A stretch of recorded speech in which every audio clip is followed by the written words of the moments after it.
Canopic jars are used to preserve the organs of a deceased person so that they can be used in the afterlife, and don't always have text on the actual vessel.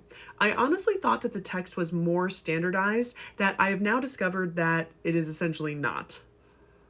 I thought they were similar to Shoptis, which have a specific spell from the Book of the Dead on that invokes that servant statue. And I thought canopic jars would have some sort of equivalent, and it turns out that the text can vary widely, depending on the time period and depending on essentially the design. Canopic jars from the Old Kingdom are rarely inscribed, so you don't start to see any text until at least the Middle Kingdom. In some examples, the inscriptions name the deceased person, as well as the god whose head is on each of the jars, and thus which organ they are protecting. But I will also note that the canopic jars during the Middle Kingdom almost always just have human heads, all four of them, and they still represent the four sons of Horus, but they are not necessarily in the four different images that we more commonly see.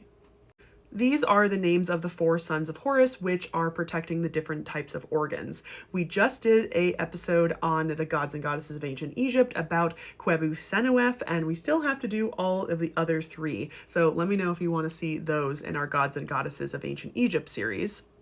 The best thing I found in this research was an article about inscribed canopic jars that are in Czech collections, which did provide tons of translations and transliterations of 12 different canopic jars. And I was able to read all of them, and this is kind of my summary of some of the range of what the text says.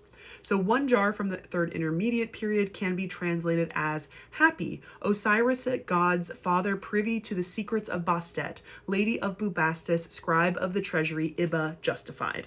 So gives the name of the god that is protecting it, talks about Osiris, and also gives some of the titles of the actual person's organs that are inside of it.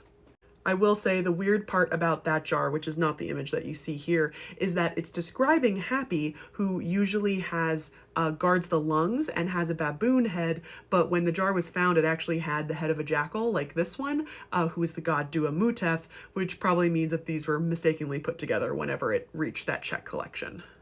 It seems the texts get more elaborate later into ancient Egyptian history you get. For example, another one of the canopic jars says, Neith said, I spent the morning, I spent the night, every day providing protection for Dua-Mutef. The protection, and then the title of the deceased. Now, these canopic jars obviously don't have any sort of type of standardization, minus they might say the name of the specific son of Horus, which is what I suspect all of these say, because it literally looks like they only had space for like one word. And it either will also usually include the names and the titles of the deceased person. Some of them have some extra statements from other goddesses talking about that particular son of Horus and how it is helping protect those organs. Hope that makes sense, and let me know if you want to hear more of those texts. That article is free online, and you can search it to read some of the more descriptions from these jars in Czech collections.